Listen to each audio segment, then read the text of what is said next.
नमस्कार, जन टीवी देख रहे हैं आप। मैं श्वेता शर्मा आपके साथ। खबरों की शुरुआत से पहले एक नजर डालेंगे अभी की हेडलाइंस पर। हरियाणा के पंचकुला में परिवार के 7 लोगों ने किया सुसाइड। कर्ज से परेशान होकर गाड़ी में ही खाया जहर। देहरादून में धीरेन्द्र शास्त्री की कथा में आए थे।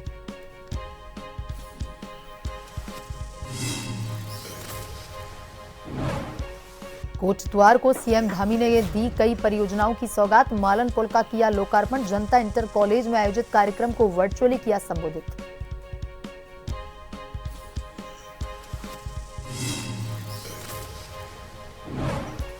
उधम सिंह नगर के किच्चा में बदमाशों का तांडव। मेडिकल स्टोर पर जमकर मचाया उत्पात। पत्थरबाजी के साथ साथ की फायरिंग। कई लोग घायल।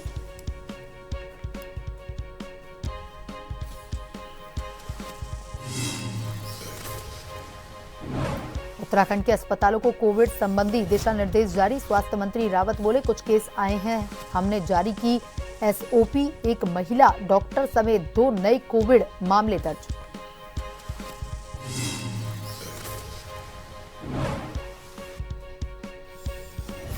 आज मनाई जा रही है शनि जयंती। शनि जयंती के दिन शनि मंदिर जाएं, सरसों का तेल करें अर्पित।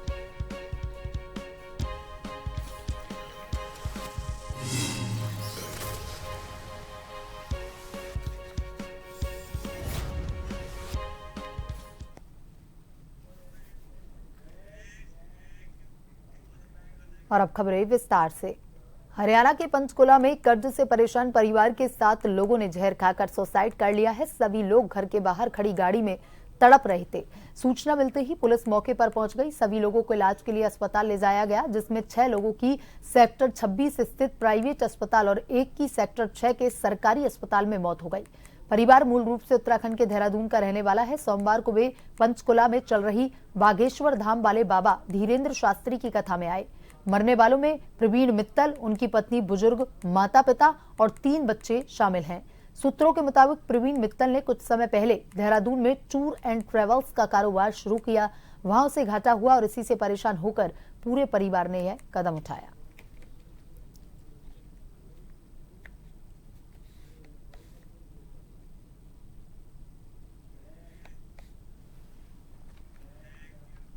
उत्तराखंड स्वास्थ्य विभाग ने सभी अस्पतालों को कोविड मामलों को देखते हुए मानक संचालन प्रक्रिया जारी की है। उत्तराखंड में एक महिला डॉक्टर समेत 2 नए कोविड मामले दर्ज किए गए हैं। स्वास्थ्य मंत्री डॉक्टर धन सिंह रावत ने कहा, कोविड के हमारे यहाँ कुछ केस आए हैं और हमने एसओपी जारी कर दी है। किसी को भी घबराने की कोई जरूरत नहीं है। फिर भी हमने स्वास्थ्य विभाग की तरफ से सभी अस्पतालों को एसओपी जारी कर दी है।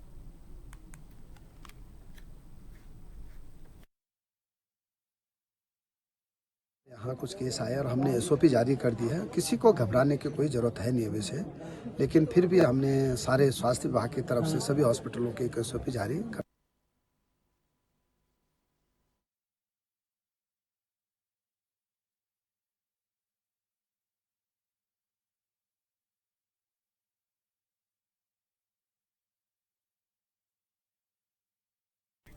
उधम सिंह नगर के किच्छा में हथियारबंद दबंगों ने मेडिकल स्टोर पर जमकर तांडव मचाया। इस दौरान दबंगों ने पत्थरबाजी एवं तोड़फोड़ करते हुए जमकर फायरिंग भी की। घटना में कई लोग गंभीर रूप से घायल हुए हैं। घटना के बाद दर्जनों लोगों ने पूरी रात कोतवाली गेट के सामने धरना प्रदर्शन कर नारेबाजी की। आरोप है कि किच्छा पुलिस को सूचना दिए जाने के बाद भी पुलिस टीम मौके पर नहीं पहुंची और आरोपी धमकी देते हुए मौके से फरार हो गए।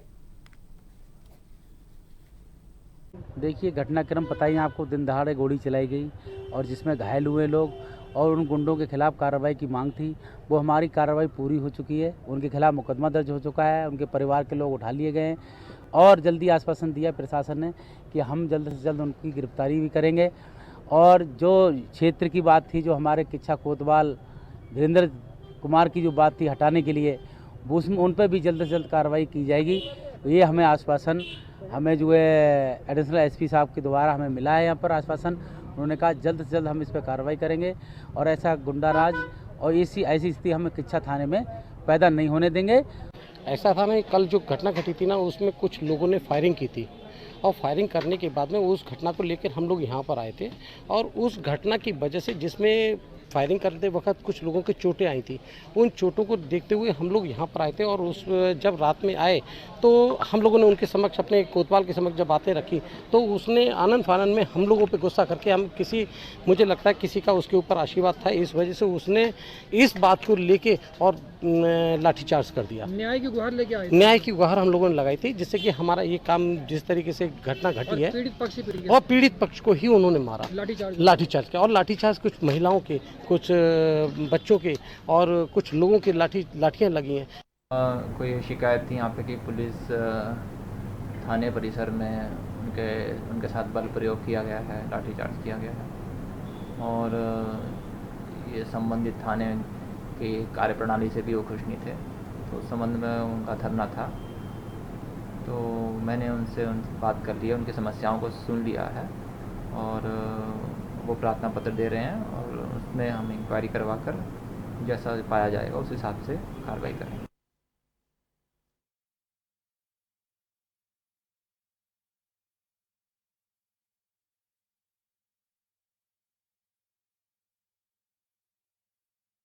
ताल व तराई क्षेत्रों में पूर्व में हुई बाइक चोरी की घटनाओं में लिप्त 2 शातिर चोरों को नैनीताल पुलिस ने गिरफ्तार किया। दोनों अभियुक्त नैनीताल, हल्द्वानी, बाजपुर व रामनगर से बाइकें चोरी कर नैनीताल लाकर मनगोली क्षेत्र के जंगलों में इन बाइकों को छिपाकर रखते थे।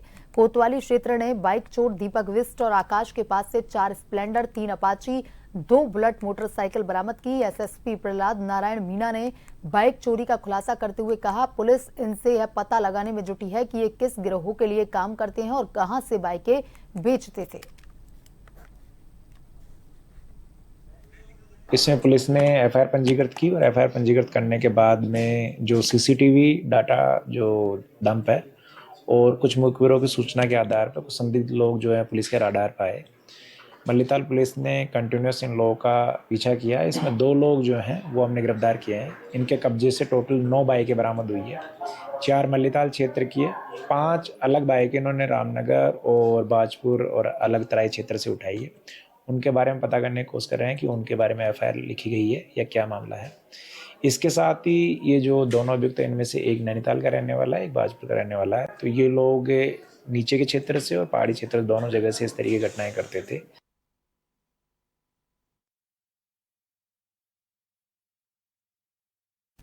वहीं हरियाणा के पंचकुला में कर्ज से परेशान परिवार के 7 सदस्यों ने जहर खाकर के अपनी जीवन लीला को समाप्त कर लिया। सभी लोग घर के बाहर खड़ी गाड़ी में तड़प रहे थे। सूचना मिलते ही पुलिस मौके पर पहुंच गई। सभी लोगों को इलाज के लिए अस्पताल ले जाया गया, जिसमें 6 लोगों की सेक्टर 26 स्थित प्राइवेट अस्पताल और 1 की सेक्टर 6 के सरकारी अस्पताल में मौत हो गई। परिवार मूल रूप से उत्तराखंड के देहरादून का रहने वाला है। सोमवार को वे पंचकुला में चल रही बागेश्वर धाम वाले बाबा धीरेन्द्र शास्त्री की कथा में आए थे। मरने वालों में प्रवीण मित्तल, उनकी पत्नी, बुजुर्ग माता पिता, 3 बच्चे शामिल हैं। सूत्रों के मुताबिक प्रवीण मित्तल ने कुछ समय पहले देहरादून में टूर एंड ट्रेवल्स का कारोबार शुरू किया था। और इसी खबर पर ज्यादा जानकारी के साथ हमारे संवाददाता शैलेंद्र कुमार पांडे फोन लाइन पर जुड़ चुके हैं। शैलेंद्र, बड़ा ही दर्दनाक हादसा सामने आया है जहां हरियाणा के पंचकुला में कर्ज से परेशान परिवार के 7 सदस्यों ने जहर खाकर अपनी जीवन लीला को समाप्त कर दिया। क्या कुछ अपडेट है? बिल्कुल, आपको बताते हैं कि ये हृदय विदारक घटना हुई है, जिसमें एक ही परिवार के 7 लोगों ने आत्महत्या कर अपनी जीवन लीला को समाप्त कर लिया है। मरने वाले में प्रवीण मित्तल है, जिनकी उम्र मात्र 42 साल है। उनकी पत्नी है और 3 बच्चे हैं, जिसमें 2 बच्चियां हैं और एक लड़का है, जिनकी उम्र 12 से 15 साल बताई जा रही है। साथ ही प्रवीण मित्तल के माता पिता है, जिन्होंने आत्महत्या की है। सबसे बड़ी बात है कि ये लोग कथा सुनने गए थे। कथा सुनकर आते हैं, सेक्टर 27 में पंचकुला में गाड़ी में बैठते हैं और वहीं पर जहर खा लेते हैं। कुछ देर के बाद लोग वहां से गुजरते हैं, उनको पता चलता है। तब तक प्रवीण मित्तल जिंदा रहते हैं। वो बताते हैं कि हम लोग जहर खा चुके हैं।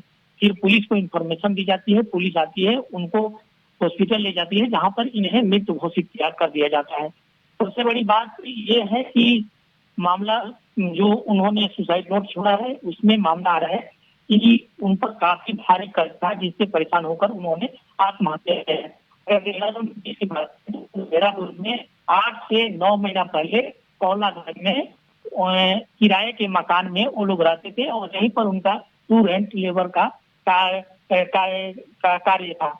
साथ ही अगर उत्तराखंड पुलिस की बात करें तो उत्तराखंड पुलिस का कहना था कि उनका संबंध चंडीगढ़ से है। वो लोग देहरादून में किराए पर रहते थे, लेकिन ऐसा पुलिस का जी शैलेंद्र, तमाम जानकारी के लिए धन्यवाद।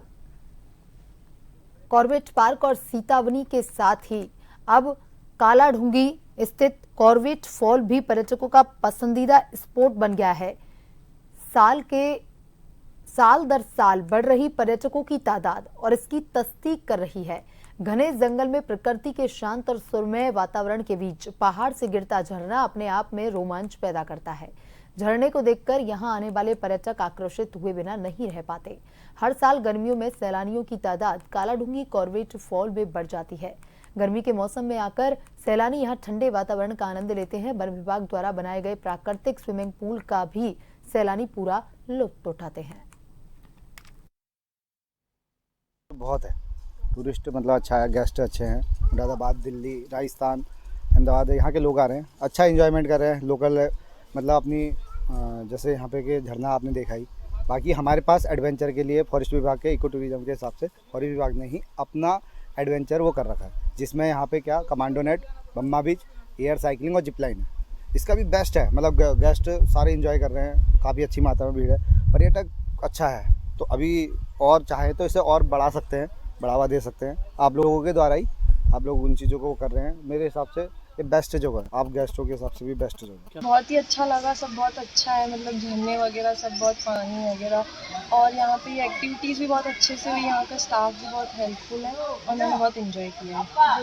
करी थी बच्ची आई थी हमारे साथ उसने, और हमने कमांडो वाली करी थी, तो थोड़ा डर लगता है बट बाकी बहुत अच्छा एक्सपीरियंस रहता है, बाद में आपको बहुत अच्छा फील होता है। आज मैं अपनी परिवार वालों के साथ यहाँ पे घूमने आई थी। मुझे यहाँ पे बहुत सारी अलग अलग चीज़ें सीखने को मिली कि जैसे कि कई बच्चे डरते हैं, उनके मन से डर ख़त्म करने के लिए हमें बहुत सारी यहाँ पे चीज़ें हैं जिससे हमें करना चाहिए और हमें फैमिली वालों को भी करवाना चाहिए, जिससे कि हमारे मन से जो डर है वो निकल जाए। मुझे यहाँ पे पानी का झरना बहुत अच्छा लगा। यहाँ पे बहुत सारे वाटर थे, फिशेस थे, इवन स्टोन्स आर ऑल्सो बहुत अच्छे थे, मोती थे यहाँ पे, बहुत क्यूट थे और मुझे बहुत अच्छा लगा। धन्यवाद। यहाँ का बहुत अच्छा लग रहा है, ऐसा लग रहा है नेचर से हम बिल्कुल कनेक्ट हो चुके हैं, मतलब बहुत अच्छा एहसास है यहाँ पर। छुट्टियों का मतलब काफ़ी अच्छा मज़ा आता है यहाँ पर छुट्टी करने के बाद, और आरामदायक जगह है, बहुत सुकून है और फ्रेश एयर है यहाँ पर, बहुत एडवेंचर बहुत अच्छी तरीके का है, हर चीज़ की एक्टिविटी है यहाँ पे, बहुत मज़ा आता है।